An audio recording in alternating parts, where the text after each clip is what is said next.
పేరు ఉమ్మడి శివశంకర్. మరి నేను జేఎన్టీకేలో అండర్లో ఉన్నటువంటి ఒక కాలేజీలో చదువుతున్నటువంటి విద్యార్థిని. మరి మేము R13 విద్యార్థులు మేమందరం కూడా ఈ జేఎన్టీకే వల్ల ఎంతో బాధపడతా ఉన్నాం.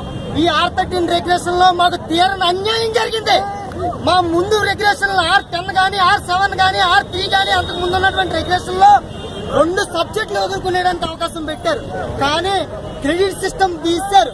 మాకు ఎంతో తీరని అన్యాయం చేశారు.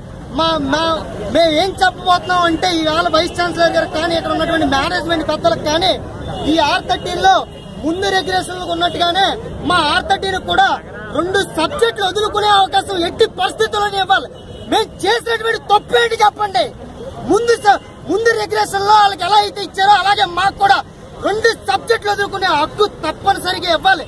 లేని పక్షాన మేము రోడ్డుని స్తంభీపం చేస్తాం. ఈవేళ అక్కడ గేట్లు మూసారు. వేల మంది విద్యార్థులు ఇక్కడ ఉన్నారు. జిల్లా నలుమూలల నుంచి వచ్చారు.